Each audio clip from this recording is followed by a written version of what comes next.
Hello friends, welcome back to my YouTube channel. कैसे हो आप सभी लोग? आशा करती हूँ कि आप सभी लोग अच्छे होंगे।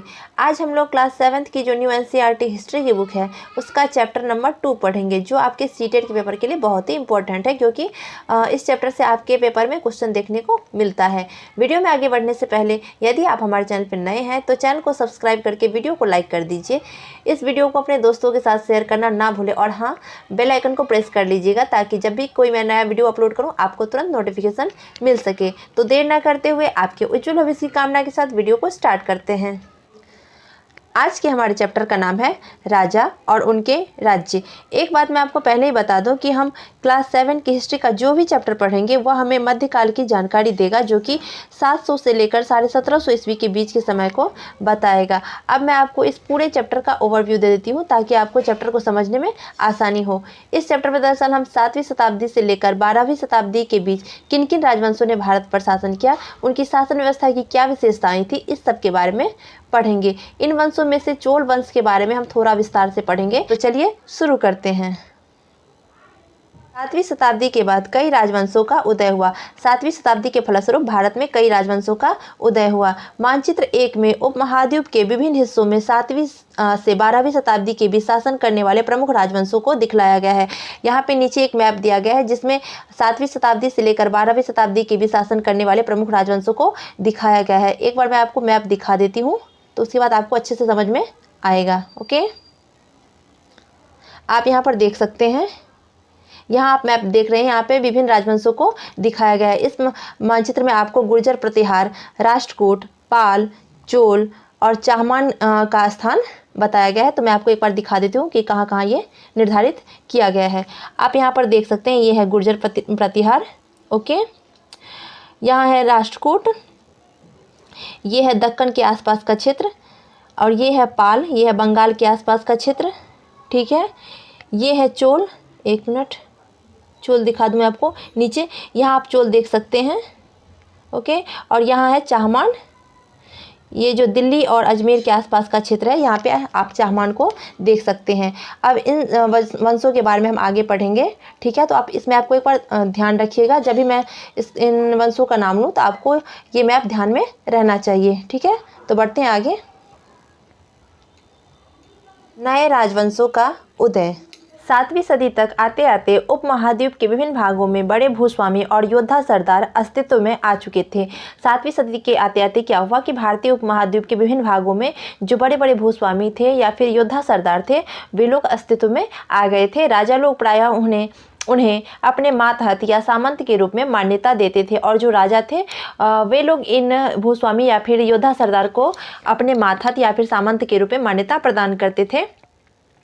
उनसे उम्मीद की जाती थी कि वे राजा या स्वामी के लिए उपहार लाएं, उनके दरबार में हाजिरी लगाएं और उन्हें सैन्य सहायता प्रदान करें। और ये राजा जो होते थे वो अपने मातहत या फिर सामंत से यह उम्मीद करते थे या अपेक्षा करते थे कि ये लोग उनके लिए उपहार लाएं, उनके दरबार में हाजिरी लगाएं और आवश्यकता पड़ने पर राजा को सैन्य सहायता प्रदान करें। अधिक सत्ता और संपदा हासिल करने पर सामंत अपने आप को महासामंत, महामंडलेश्वर, पूरे मंडल का महान स्वामी इत्यादि घोषित कर देते थे। और जब ये सामंत अधिक सत्ता संपन्न हो जाते थे या फिर इनके पास अधिक संपत्ति हो जाती थी, तो ये सामंत क्या करते थे, अपने आप को महासामंत घोषित कर लेते थे या फिर महामंडलेश्वर, जो कि पूरे मंडल का महान स्वामी होता था, खुद को घोषित कर देते थे। कभी कभी वे अपने स्वामी के आधिपत्य से स्वतंत्र हो जाने का भी दावा करते थे, और कभी कभी ये सामंत अधिक शक्तिशाली हो जाने पर अपने राजा से भी स्वतंत्र होने की कोशिश करते थे। ओके, बढ़ते हैं आगे। इस तरह का एक उदाहरण दक्कन में राष्ट्रकूटों का था, और इसी प्रकार का एक उदाहरण जो दक्कन में राष्ट्रकूट राजवंश थे उनके बारे में देखने को मिलता है। शुरुआत में वे कर्नाटक के चालुक्य राजाओं के अधीनस्थ थे। शुरुआत में ये जो राष्ट्रकूट राजा थे वे कर्नाटक के जो चालुक्य राजा थे उनके अधीन आते थे। 8वीं सदी के मध्य में एक राष्ट्रकूट प्रधान दंतीदुर्ग ने अपने चालुक्य स्वामी की अधीनता से इनकार कर दिया, और 8वीं शताब्दी के मध्य में क्या हुआ कि जो राष्ट्रकूट के प्रधान थे जिनका नाम दंतिदुर्ग था, उन्होंने जो अपने चालुक्य स्वामी थे उनकी अधीनता मानने से इनकार कर दिया, उसे हराया और हिरण्यगर्भ, शाब्दिक अर्थ जिसका होता है सोने का गर्भ, नामक एक अनुष्ठान किया। ये जो दंतिदुर्ग नामक राजा था उसने अपने क्या किया कि चालुक्य स्वामी जो थे, जो कि कर्नाटक के जो चालुक्य स्वामी थे, उनकी अधीनता मानने से इनकार कर दिया, उन्हें युद्ध में हराया और हिरण्यगर्भ नामक, जिसका शाब्दिक अर्थ होता है सोने का गर्भ, नामक एक अनुष्ठान किया। जब यह अनुष्ठान ब्राह्मणों की सहायता से संपन्न किया जाता था तो यह माना जाता था कि इससे याजक जन्मना क्षत्रिय ना होते हुए भी क्षत्रिय के रूप में दोबारा क्षत्रियत्व प्राप्त कर लेगा। और जब यह जो हिरण्यगर्भ नामक जो अनुष्ठान था, जो कि ब्राह्मणों द्वारा संपन्न कराया जाता था, जब यह अनुष्ठान कर लिया जाता था तो ऐसा माना जाता था कि जो याजक, जो अनुष्ठान करवाने वाले जो जन्म से क्षत्रिय ना होते थे, वो भी क्षत्रिय के रूप में मान्यता प्राप्त कर लेते थे। बढ़ते आगे।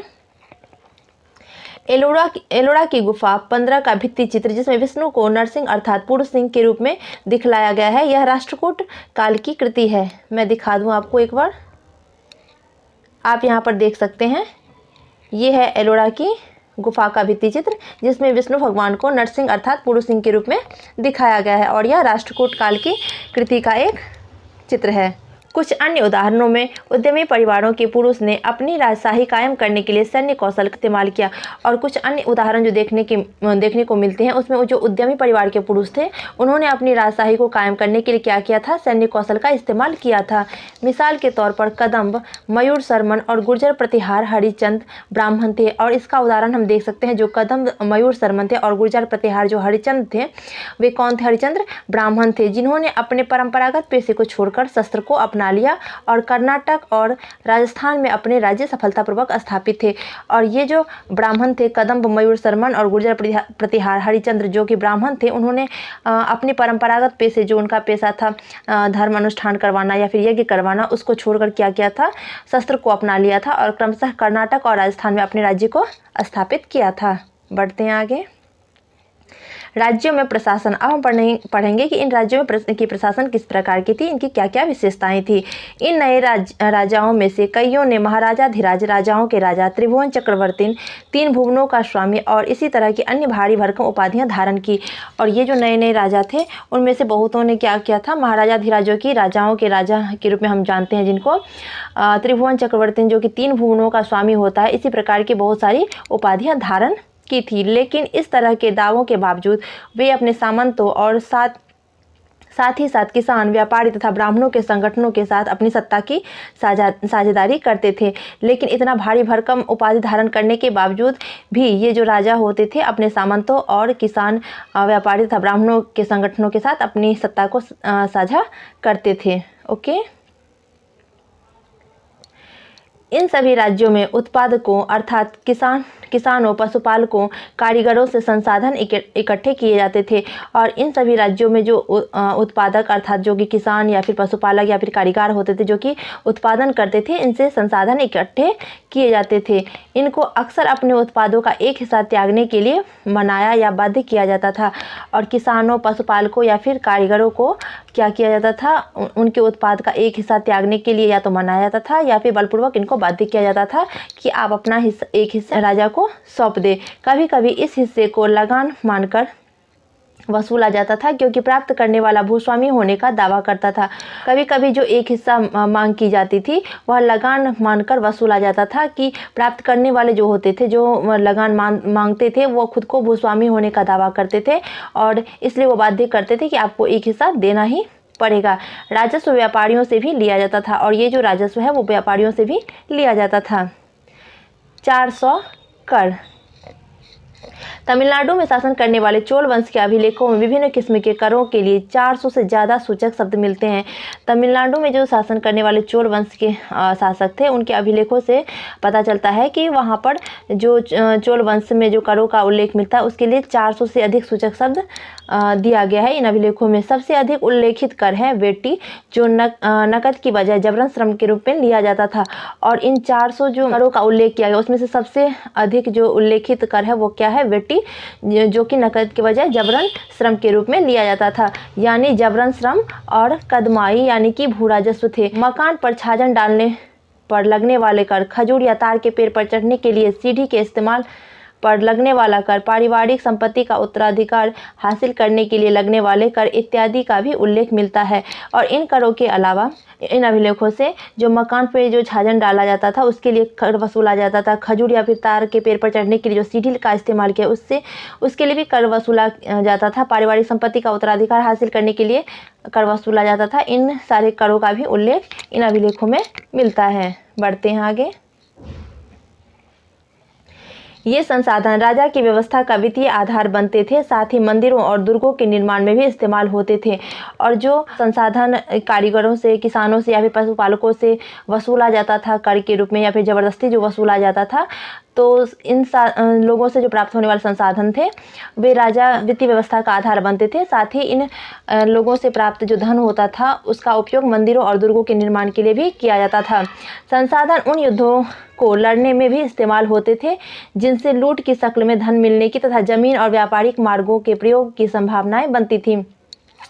और इन संसाधनों का उपयोग उन युद्धों को लड़ने के लिए भी किया जाता था जिनसे लूट के रूप में धन प्राप्त होता था और जमीन और व्यापारिक मार्गों के प्रयोग की संभावनाएं बनती थी। राजस्व वसूली के लिए पदाधिकारियों की नियुक्ति सामान्यतः प्रभावशाली परिवारों के बीच से ही की जाती थी और प्रायः वंशानुगत होती थी। ये जो राजस्व वसूली के लिए जो पदाधिकारी की नियुक्ति की जाती थी वे कौन लोग होते थे? जो प्रभावशाली परिवार के लोग होते थे, जो अधिक संपन्न लोग होते थे, उन्हीं परिवार के लोगों को राजस्व वसूली करने के लिए नियुक्त किया जाता था। और ये जो पद होता था राजस्व वसूली करने का वह वंशानुगत होता था। सेना में भी ऐसा ही होता था। कई बार राजा के निकट संबंधी ही इन ओहदों पर होते थे और सेना में भी यही पैटर्न अपनाया जाता था। कई बार क्या होता था, जो राजा के निकट संबंधी होते थे उन्हें इन पदों पर नियुक्त किया जाता था। प्रशस्तियाँ और भूमि अनुदान। अब हम पढ़ेंगे प्रशस्तियों और भूमि अनुदान के बारे में। प्रशस्तियों में ऐसे ब्यौरे होते हैं जो शब्द सत्य नहीं भी हो सकते। प्रशस्तियाँ हमने क्लास 6 की जो हिस्ट्री पढ़ी थी उसमें हमने पढ़ा था कि प्रशस्तियाँ जनरली जो राजा की प्रशंसा में विद्वानों द्वारा लिखी जाती है। तो प्रशस्तियाँ में ज़रूरी नहीं कि जो सारी बात दी गई है वो शब्दशः सत्य ही हो, सारी बातें सत्य हो, लेकिन ये प्रशस्तियाँ हमें बताती है कि शासक खुद को कैसा दर्शाना चाहते थे। लेकिन इन प्रशस्तियों से हमें यह पता चलता है कि शासक जो थे वो खुद को किस प्रकार से दिखाना चाहते थे। मिसाल के लिए सूरवीर विजयी योद्धा के रूप में और उदाहरण के रूप में हम देख सकते हैं कि जो राजा होते थे वो खुद को सूरवीर विजयी योद्धा के रूप में दिखाना चाहते थे। ये सब इन प्रशस्तियों के अध्ययन से पता चलता है। ये विद्वान ब्राह्मणों द्वारा रची गई थी जो अक्सर प्रशासन में मदद करते थे। और ये जो प्रशस्तियाँ थी वो किनकी द्वारा लिखी गई थी? विद्वान ब्राह्मणों द्वारा लिखी जाती थी जो कि अक्सर शासन चलाने में मददगार साबित होते थे। नागभट्ट की उपलब्धियां। अब हम यहाँ पे पढ़ेंगे जो नागभट्ट नामक शासक था उसकी क्या क्या उपलब्धियां थी। कई शासकों ने प्रशस्तियों में अपनी उपलब्धियों का बखान किया है। आपने पिछले साल गुप्त शासक समुद्रगुप्त की प्रशस्ति के बारे में पढ़ा है। कई जो शासक होते थे वे अपनी प्रशस्तियों में अपनी उपलब्धियों का बखान किया करते थे। हमने पिछली क्लास में पढ़ा, समुद्रगुप्त की प्रशस्ति के बारे में पढ़ा था। संस्कृत में लिखी गई ग्वालियर जो कि मध्य प्रदेश में पाई गई एक प्रशस्ति में प्रतिहार नरेश नागभट्ट के कामों का वर्णन इस प्रकार से किया गया है। जो संस्कृत में लिखी गई जो प्रशस्ति है जो कि प्रतिहार शासक नागभट्ट से संबंधित है, इस प्रशस्ति में नागभट्ट के कामों का वर्णन इस प्रकार से किया गया है जो कि नीचे दिया गया है। आंध्र, सैंधव, विदर्भ महाराष्ट्र का एक हिस्सा और कलिंग उड़ीसा का एक हिस्सा के राजा उनके आगे तभी धराशायी हो गए जब वे राजकुमार थे। और इस प्रशस्ति में नागभट्ट के कामों का वर्णन करते हुए उसकी प्रशंसा करते हुए लिखा गया है कि जो आंध्र थे, सैंधव जो कि सिंध जिसे हम सिंध के नाम से जानते हैं, विदर्भ जो कि महाराष्ट्र का एक हिस्सा है और कलिंग के जो राजा थे वे उनके आगे तभी हार गए थे जब प्रतिहार नरेश नागभट्ट राजकुमार ही थे, तभी ये जो राजा थे वे उनके सामने हार गए थे। उन्होंने कन्नौज के शासक चक्रयुद्ध को विजित किया और जो नागभट्ट थे उन्होंने कन्नौज के जो शासक थे चक्रयुद्ध उनको भी पराजित किया था। उन्होंने बंगाल का एक हिस्सा, अनर्थ गुजरात का हिस्सा, मालवा मध्य प्रदेश का हिस्सा, किरात वनवासी, तुरुस्क जिसको तुर्क बोलते हैं, वत्स मत्स्य दोनों उत्तर भारत के राजाओं को पराजित किया। राजा लोग प्रायः ब्राह्मणों को भूमि अनुदान से पुरस्कृत करते थे और जो राजा होते थे वे जो अनुष्ठान करने वाले ब्राह्मण होते थे उनको भूमि दान में दिया करते थे। ये ताम्रपत्रों पर अभिलेखित होते थे जो भूमि पाने वाले को दिए जाते थे। और ये जो भूमि अनुदान दिया जाता था वह ताम्रपत्रों पर अभिलेखित होता था कि इस भूमि से आप क्या क्या कर सकते हैं, इसका उपयोग आप किस प्रकार से कर सकते हैं, ये सारी बातें इन ताम्रपत्रों पर लिखा रहता था। ओके। चित्र 2, यह थोड़ा संस्कृत और थोड़ा तमिल में लिखा हुआ ताम्रपत्रों का एक संग्रह है। आप यहाँ पर देख सकते हैं, यह संस्कृत और थोड़ा तमिल में लिखा हुआ ताम्रपत्रों का एक संग्रह है, जिसमें 9वीं सदी में एक शासक के द्वारा दिए गए भूमि अनुदान का उल्लेख है। और इसमें क्या लिखा गया है, जो 9वीं सदी के एक शासक थे उनके द्वारा जो भूमि अनुदान में दिया गया था ब्राह्मण को, उसका उल्लेख किया गया है। जिन कड़ियों से ये पत्र जुड़े हैं उन पर राजसी मुहर लगी है, जो यह बतलाने के लिए है कि यह प्रामाणिक दस्तावेज है।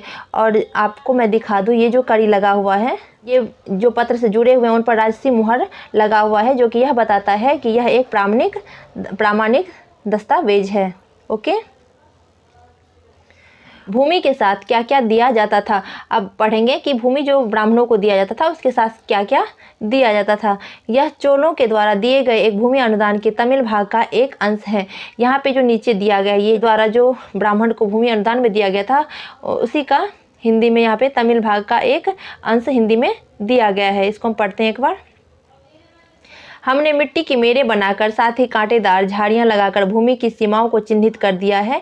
इस भूमि पर ये चीज़ें हैं: फलदार वृक्ष, पानी, भूमि, बगीचे और फलोद्यान, पेड़, कुएं, खुली जगह, चारागाह, एक गांव, चबूतरे, नहरें, खाइयाँ, नदियाँ, दलदली जमीन, हौज, अन्नागार, मछलियों के तालाब, मधुमक्खियों के छत्ते और गहरी झीलें। और ये जो ताम्रपत्र होता था, इस पर यह लिखा रहता था कि जो हमने जो ब्राह्मण को जो भूमि अनुदान में दिया है उसकी क्या क्या विशेषताएं हैं, उस पर जिसे यह भूमि मिलती है वह इससे कर वसूली कर सकता है। और उसी ताम्रपत्र पर यह भी लिखा रहता था कि जो हम भूमि अनुदान में दे रहे हैं और जो यह प्राप्त कर रहा है वह इस भूमि से कर वसूली कर सकता है। वह न्यायाधिकारियों द्वारा जुर्माने के तौर पर लगाए गए कर वसूल सकता है। पान के पत्तों पर लगने वाला कर, बुने हुए कपड़ों पर लगने वाला कर, साथ ही साथ वाहनों पर लगने वाला कर वसूल कर सकता है। वह पक्की ईंटों के बने ऊपरी माले पर बड़े कमरे बनवा सकता है, बड़े और छोटे कुएं खुदवा सकता है, पेड़ और कांटेदार झाड़ियां लगवा सकता है, जरूरी हो तो सिंचाई के लिए नहर बनवा सकता है। उसे यह सुनिश्चित करना चाहिए कि पानी बर्बाद ना हो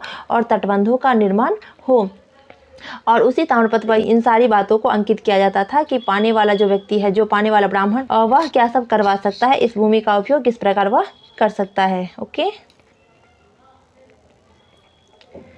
12वीं शताब्दी में एक बृहद संस्कृत काव्य भी रचा गया और 12वीं शताब्दी के दौरान एक संस्कृत काव्य भी रचा गया था, जिसमें कश्मीर पर शासन करने वाले राजाओं का इतिहास दर्ज है। और इस संस्कृत काव्य में कश्मीर पर शासन करने वाले राजाओं का इतिहास दिया गया है। इसे कलहन नामक एक रचनाकार द्वारा रचा गया, जिसकी रचना किसने की थी? कलहन ने की थी। कलहन ने अपना वृत्तांत लिखने के लिए शिलालेखों, दस्तावेजों, प्रत्यक्षदर्शियों के वर्णनों और पहले के इतिहास समेत अनेक तरह के स्रोतों का इस्तेमाल किया।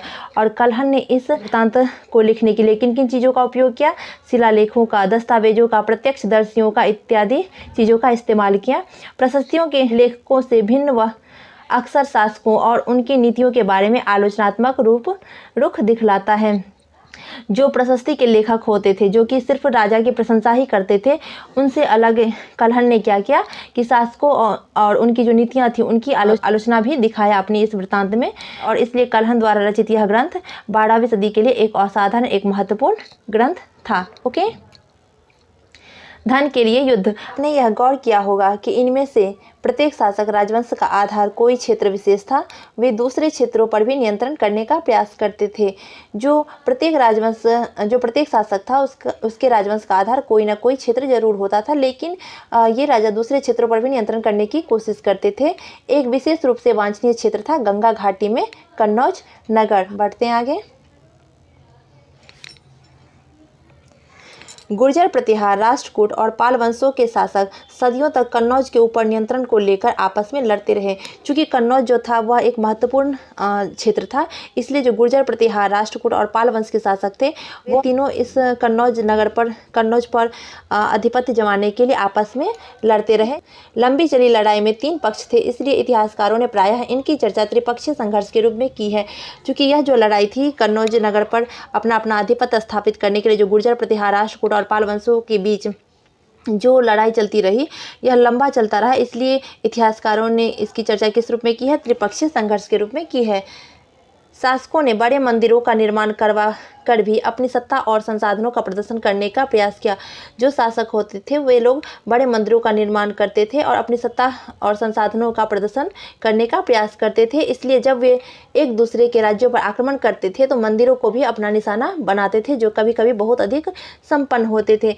इसलिए जो राजा होते थे वे जो एक दूसरे पर आक्रमण करते थे तो मंदिर को भी अपना निशाना बनाते थे, क्योंकि मंदिर जो होता था वह काफ़ी अधिक संपन्न होता था। इसलिए ये जो राजा होते थे वो मंदिर को अपना निशाना बनाते थे। बढ़ते हैं आगे।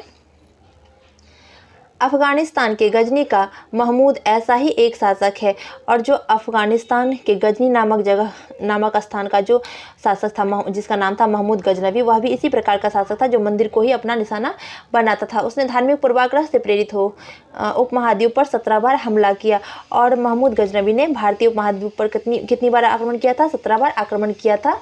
और इसका शासनकाल कब से कब तक था? 1000 से लेकर 1025 ईस्वी तक रहा। उसका निशाना था संपन्न मंदिर, जिनमें गुजरात का सोमनाथ मंदिर भी शामिल था। महमूद जो धन उठा ले गया उसका बहुत बड़ा हिस्सा गजनी में एक वैभवशाली राजधानी के निर्माण में खर्च हुआ। और जो महमूद गजनवी जिसने भारत पर 17 बार आक्रमण किया और इस दौरान जो उसने धन उठाकर अपने देश अफगानिस्तान ले गया, उसका एक बड़ा हिस्सा उसने एक वैभवशाली राजधानी के निर्माण में खर्च किया। युद्ध करने वाले दूसरे राजाओं में चाहमान भी थे, और युद्ध करने वाले जो दूसरे राजा थे उसमें चौहान जो राजा थे वह भी आते थे, जो बाद में चौहान के रूप में जाने गए। और बाद में चाहमान को किस नाम से जाना गया? चौहान के नाम से जाना गया। वे दिल्ली और अजमेर के आसपास के क्षेत्र पर शासन करते थे। मैंने आपको मैप में दिखाया था पहले ही कि जो चौहान थे वो दिल्ली और अजमेर के आसपास के क्षेत्र पर शासन करते थे। उन्होंने पश्चिम और पूर्व की ओर अपने नियंत्रण क्षेत्र का विस्तार करना चाहा, और चौहानों ने पश्चिम और पूर्व की ओर अपना नियंत्रण स्थापित करना चाहा, जहां उन्हें गुजरात के चालुक्यों और पश्चिमी उत्तर प्रदेश के गढ़वालों से टक्कर लेनी पड़ी। जहां चौहानों को गुजरात के चालुक्यों और पश्चिमी उत्तर प्रदेश के गढ़वालों शासकों से युद्ध करना पड़ा। चाहमान शासक पृथ्वीराज तृतीय, जिसका शासनकाल 1168 से 1192 ईस्वी तक रहा, ने सुल्तान मोहम्मद गोरी नामक अफगान शासक को 1191 में हराया, लेकिन दूसरे ही साल 1192 में उसके हाथों हार गया। चोल राज्य नज़दीक से एक नज़र। अब हम चोल शासन को या फिर चोल राजवंश को थोड़ा विस्तार से पढ़ेंगे। उड़ैयूर से तंजावुर तक चोल वंश सत्ता में कैसे आया? हम अब पढ़ेंगे कि चोल वंश किस प्रकार से सत्ता में आया। कावेरी डेल्टा में मुट्रियार नाम से एक छोटे से मुखिया परिवार की सत्ता थी।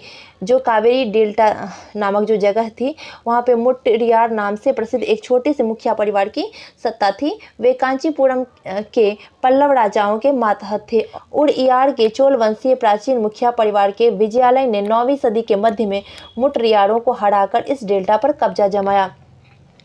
और उड़ियार के चोल वंशीय जो प्राचीन मुखिया परिवार के शासक थे, जो जिनका नाम विजयालय था, उन्होंने 9वीं सदी के मध्य में क्या किया? मुट्रियारों को हराकर ये जो कावेरी डेल्टा नामक जगह थी उस पर कब्जा जमाया। उसने वहां तंजावुर शहर और निशुंभ सूदनी देवी का मंदिर बनाया। और इस कावेरी डेल्टा नामक जगह पर विजयालय ने तंजावुर शहर और निशुंभ सूदनी देवी का मंदिर बनवाया। बढ़ते हैं आगे।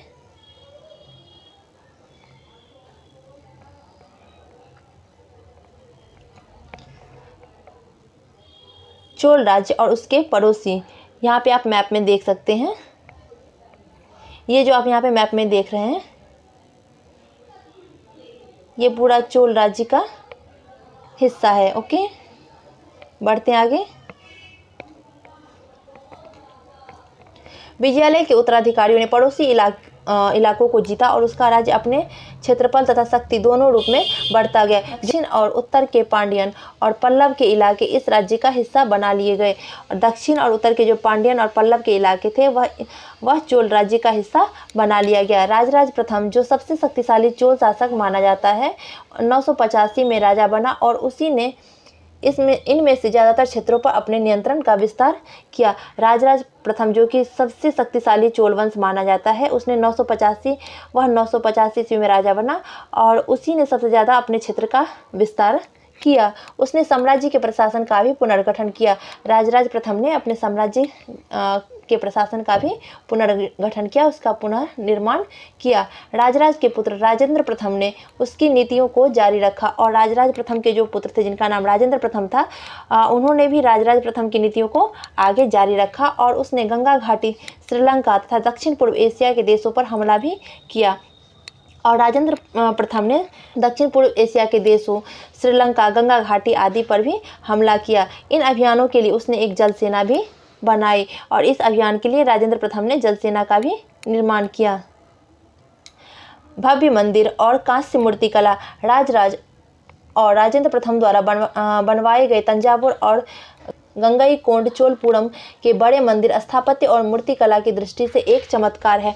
राजराज प्रथम और राजेंद्र प्रथम द्वारा बनवाए गए जो तंजावुर और गंगईकोंड-चोलपुरम के जो बड़े मंदिर हैं वह स्थापत्य और मूर्तिकला की दृष्टि से बहुत ही महत्वपूर्ण है। आप यहाँ पर देख सकते हैं यह इमेज में, यह है गंगईकोंड-चोलपुरम का मंदिर। आप यहाँ पे जो इमेज देख रहे हैं यह गंगईकोंड-चोलपुरम का मंदिर है। छत जिस तरह से क्रमशः पतली होती गई है उस पर गौर करें। बाहरी दीवारों को सजाने के लिए पत्थर की जो प्रतिमाएं अलंकृत की गई है उन्हें भी देखें। आप देख सकते हैं यहाँ पे इमेज में छत किस प्रकार से पतली होती गई है। ओके, बढ़ते हैं आगे। चोल मंदिर अक्सर अपने आसपास विकसित होने वाली बस्तियों के केंद्र बन गए। जो चोल मंदिर था वह अपने आसपास विकसित होने वाली बस्तियों का केंद्र बन गया। ये शिल्प उत्पादन के केंद्र थे। ये मंदिर शासकों और अन्य लोगों द्वारा दी गई भूमि से भी संपन्न हो गए थे और ये जो मंदिर था वह शासक या फिर अन्य लोगों द्वारा जो भूमि अनुदान में दिया जाता था, भूमि जो दान में दिया जाता था उससे भी अधिक संपन्न हो गया था। इस भूमि की उपज उन सारे विशेषज्ञों का निर्वाह करने में खर्च होती थी जो मंदिर के आसपास रहते और उसके लिए काम करते थे। पुरोहित, मालाकार, बावर्ची, मेहतर, संगीतकार, नर्तक इत्यादि। और इस भूमि से जो उपज प्राप्त होती थी उसका उपयोग कौन कौन करते थे? जो मंदिर के लिए काम करते थे, जैसे कि पुरोहित हुआ, मालाकार हुआ, बावर्ची हुआ, मेहतर हुआ, संगीतकार, ये लोग इन जमीन से होने वाली उपज का उपयोग करते थे।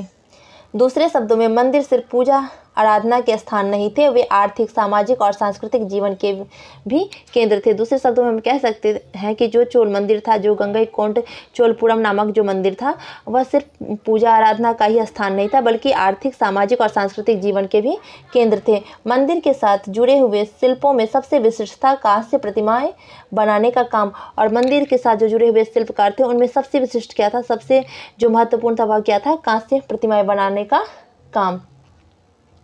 चोल कांस्य प्रतिमाएं संसार की सबसे उत्कृष्ट कांस्य प्रतिमाओं में गिनी जाती है। जो चोल काल के जो कांस्य प्रतिमाएं हैं वह संसार की सबसे उत्तम, सबसे उत्कृष्ट जो कांस्य प्रतिमाएं होती हैं उनमें इनकी गिनती की जाती है। ज़्यादातर प्रतिमाएं तो देवी देवताओं की ही होती थी और ज़्यादातर जो प्रतिमाएं होती थी वो देवी देवताओं की ही होती थी, लेकिन कुछ प्रतिमाएं भक्तों की भी बनाई गई। कृषि और सिंचाई, हम पढ़ेंगे कि चोल काल की कृषि और सिंचाई किस प्रकार की थी। ओके, आप यह जो इमेज देख रहे हैं यह चोल काल की कांस्य प्रतिमा यहाँ पे दिखाई गई है। कृषि और सिंचाई, अब हम कृषि और सिंचाई के बारे में पढ़ेंगे। चोलों की कई उपलब्धियां कृषि में हुए नए विकासों के माध्यम से संभव हुई। मानचित्र 2 देखिए, गौर कीजिए कि कावेरी नदी बंगाल की खाड़ी में मिलने से पहले कई छोटी छोटी शाखाओं में बट जाती है। आपको मैं कावेरी नदी दिखा दूँ एक बार मैप में।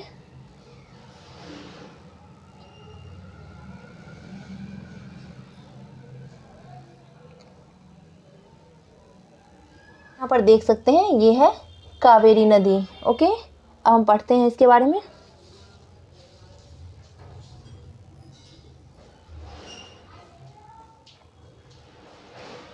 ये जो कावेरी नदी मैंने आपको मैप में दिखाया है वह जो बंगाल की खाड़ी में मिलने से पहले कई छोटी छोटी शाखाओं में बढ़ जाती थी। ये शाखाएं बार बार पानी उलीचती है जिससे किनारों पर उपजाऊ मिट्टी जमा होती रहती है। शाखाओं का पानी कृषि, विशेषतः चावल की खेती के लिए आवश्यक आर्द्रता भी मुहैया कराता है।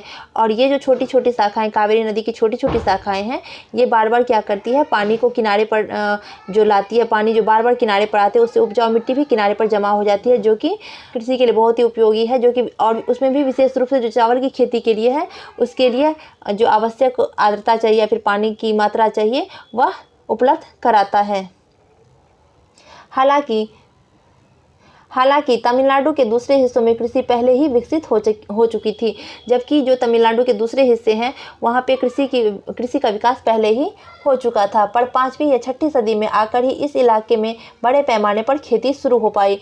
जो तमिलनाडु के दूसरे हिस्से थे वहाँ पे कृषि का तो विकास पहले हो गया था, लेकिन 5वीं या फिर 6वीं सदी में आते आते ही इन इलाकों में बड़े पैमाने पर खेती की शुरुआत की गई। कुछ इलाकों में जंगलों को साफ किया जाना था और कुछ दूसरे इलाकों में जमीन को समतल किया जाना था। डेल्टा क्षेत्रों में बाढ़ को रोकने के लिए तटबंध बनाए जाने थे और पानी को खेतों तक ले जाने के लिए नहरों का निर्माण होना था। डेल्टा क्षेत्रों में बाढ़ के पानी को रोकने के लिए तटबंध बनाना था और पानी को खेतों तक ले जाने के लिए नहरों का निर्माण करना था। कई क्षेत्रों में एक साल में 2 फसलें उगाई जाती थी और कई क्षेत्रों में तमिलनाडु के कई ऐसे क्षेत्र थे जहां पर एक साल में 2-2 फसलें उगाई जाती थी। कई जगहों पर फसलों की सिंचाई कृत्रिम रूप से करना जरूरी था। कई जगहों पर जो फसलों की सिंचाई की जाती थी वह प्राकृतिक रूप से नहीं, कृत्रिम रूप से ही करना जरूरी था। सिंचाई के लिए कई पद्धतियां अपनाई जाती थी। कुछ इलाकों में कुएं खोदे गए, कुछ अन्य जगहों में बारिश के पानी को इकट्ठा करने के लिए विशाल सरोवर बनाए गए और सिंचाई करने के लिए कई प्रकार की पद्धतियों को अपनाया जाता था। कुछ इलाकों में कुएं खोदे गए थे सिंचाई करने के लिए और कुछ अन्य जगहों पर बारिश के पानी को इकट्ठा किया जाता था ताकि समय समय पर उनकी फसलों की सिंचाई की जा सके।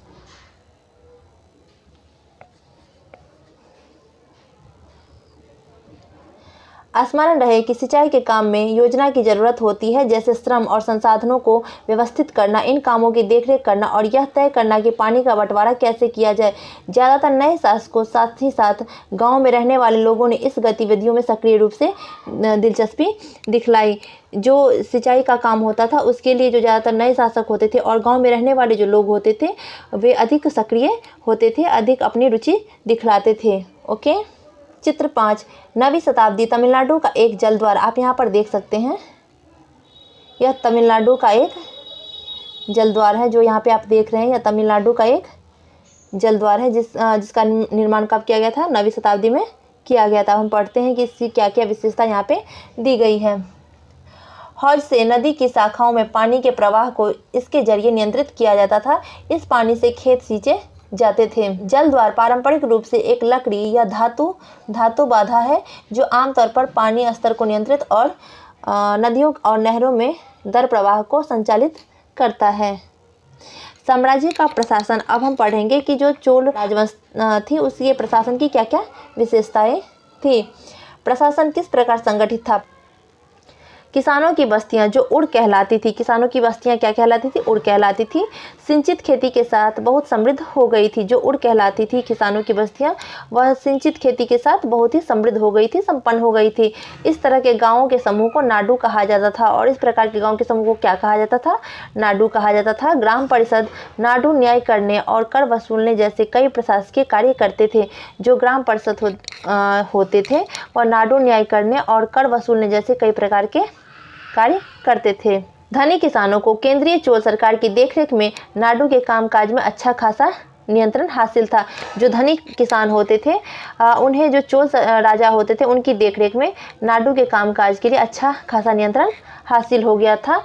उनमें से कई धनी भूस्वामियों को चोल राजाओं ने सम्मान के रूप में मूवेंद वेलन, 3 राजाओं की अपनी सेवाएं प्रदान करने वाला वेलन या किसान अड़इयार प्रधान जैसी उपाधियां दी और उन्हें केंद्र में महत्वपूर्ण राजकीय पद सौंपे। और उनमें से जो कई धनी भूस्वामी होते थे उन्हें चोल राजा क्या करते थे? उनके सम्मान के लिए उन्हें मूवेंद वेलन जो कि 3 राजाओं की अपनी सेवाएं प्रदान करने वाला वेलन होता था या फिर किसान होता था, अड़इयार जो कि प्रधान होता था जैसी उपाधियां देते थे और उन्हें केंद्र में महत्वपूर्ण राजकीय पद भी प्रदान करते थे। ओके। भूमि के प्रकार, यहाँ पर चोल काल के भूमि के प्रकार दिए गए हैं, उनका उल्लेख यहाँ पर किया गया है, तो पढ़ते हैं हम इसको। चोल अभिलेखों में भूमि की विभिन्न कोटियों का उल्लेख मिलता है। वेल्लन वगाई, गैर ब्राह्मण किसान स्वामी की भूमि। वेल्लन वगाई कौन होते थे? गैर ब्राह्मण किसान स्वामी की जो भूमि होती थी उसे क्या कहा जाता था? वेल्लन वगाई कहा जाता था। ब्रह्मदेव, ब्राह्मणों को उपहार में दी गई भूमि को क्या कहा जाता था? ब्रह्मदेव कहा जाता था। शाला भोग, किसी विद्यालय के रख रखाव के लिए जो भूमि अनुदान में दी जाती थी उसे शाला भोग कहा जाता था। देवदान, तिरुन मट्टकन्नी, मंदिरों को उपहार में दी गई जो भूमि होती थी उसे देवदान या फिर तिरुन मट्टकन्नी कहा जाता था। पल्ली चंदम, जैन संस्थाओं को दान। हमने देखा है कि ब्राह्मणों को समय समय पर भूमि अनुदान या ब्रह्मदेव प्राप्त हुआ है। परिणाम स्वरूप कावेरी घाटी और दक्षिण भारत के दूसरे हिस्सों में ढेरों ब्राह्मण बस्तियां अस्तित्व में आ गई। और इसके जो समय समय पर जो ब्राह्मणों को भूमि में अनुदान में दिया जाता था, जिसे हम ब्रह्मदेव कहते हैं, इसके परिणाम स्वरूप क्या हुआ कि कावेरी घाटी और दक्षिण भारत के दूसरे हिस्सों में ढेरों ब्राह्मण बस्तियां बस गई, अस्तित्व में आ गई। प्रत्येक ब्रह्मदेव की देखरेख प्रमुख ब्राह्मण भूस्वामी की एक सभा द्वारा की जाती थी और ब्रह्मदेव की सभा द्वारा की जाती थी। ये सभाएं बहुत कुशलतापूर्वक काम करती थी और ये जो सभाएं थी वो बहुत ही दक्षता के साथ अपने काम करती थी। इनके निर्णय शिलालेखों में प्रायः मंदिरों के पत्थर की दीवारों पर ब्यौरेवार दर्ज किए जाते थे और इन भूस्वामियों के निर्णय शिलालेखों में प्रायः मंदिरों की पत्थर की दीवारों पर ब्यौरे के रूप में दर्ज किया जाता था। नगरम के नाम से ज्ञात व्यापारियों के संघ भी अक्सर शहरों में प्रशासनिक कार्य संपादित करते थे। तमिलनाडु के चिंगलपुट जिले के उत्तर मेरूर से प्राप्त अभिलेखों में इस बात का सविस्तार वर्णन है। तमिलनाडु के चिंगलपुट जिले के जो उत्तर मेरूर नाम से प्राप्त एक अभिलेख है, उनमें इन बातों का विस्तार से वर्णन किया गया है कि ब्राह्मणों की सभा का संगठन कैसा था। इस बात का विस्तार से वर्णन किया गया कि ब्राह्मणों की जो सभा थी उसका संगठन किस प्रकार से था। सिंचाई के कामकाज, बाग बगीचों, मंदिरों इत्यादि की देखरेख के लिए सभा में विभिन्न समितियाँ होती थीं। इनमें सदस्यता के लिए जो योग्य होते थे उनके नाम तालपत्र के छोटे टिकटों पर लिखे जाते थे और मिट्टी के बर्तनों में रख दिए जाते थे और किसी छोटे लड़के को हर समिति के लिए एक के बाद एक टिकट निकालने के लिए कहा जाता था।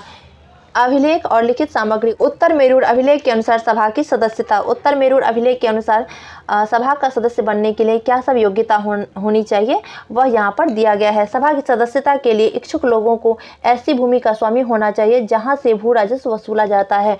सभा की सदस्यता हासिल करने के लिए सदस्य को या फिर व्यक्ति को ऐसी भूमि का स्वामी होना चाहिए जहाँ से भू राजस्व वसूला जा सकता है। उनके पास अपना घर होना चाहिए। उनकी उम्र 35 से 70 के बीच होनी चाहिए। उन्हें वेदों का ज्ञान होना चाहिए। उन्हें प्रशासनिक मामलों की अच्छी जानकारी होनी चाहिए और ईमानदार होना चाहिए। यदि कोई पिछले 3 सालों में किसी समिति का सदस्य रहा हो तो वह और समिति का सदस्य नहीं बन सकता है।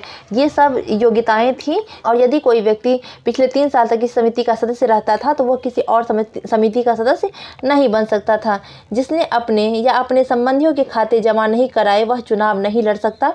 अभिलेखों में राजाओं और शक्ति संपन्न पुरुषों के बारे में तो जानकारी मिलती है, लेकिन यह जानना खासा मुश्किल है कि साधारण मर्दों और औरतों का जीवन इस राज्यों में कैसा था। 12वीं शताब्दी की तमिल कृति पेरिया पूर्णम का एक उदाहरण।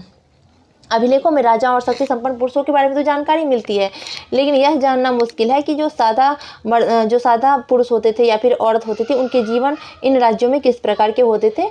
यह बहुत ही मुश्किल है जानना। ओके। अडनूर की सरहदों पर फूस की पुरानी छाजनों वाली छोटी छोटी झोपड़ियों से अटा पड़ा पुलाया एक ऐसा समूह जिसे ब्राह्मण और वेलार प्रतिष्ठित समाज के बाहर मानते थे।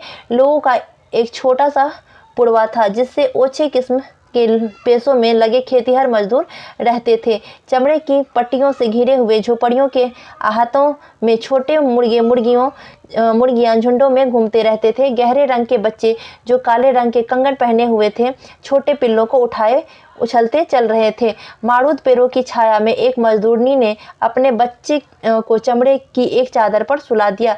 आम के पेड़ भी थे जिनकी शाखाओं पर नगारे लटके हुए थे और नारियल के पेड़ों के नीचे जमीन में बने छोटे गड्ढों में छोटे सिरों वाली कुतिया पिल्लों को दूध पिलाने के बाद लेटी हुई थी। लाल कलगी वाले मुर्गों ने पौ फटने से पहले तगड़े पुलैयार को दिन के काम पर जाने की हाँक लगाते हुए बांग दे दी।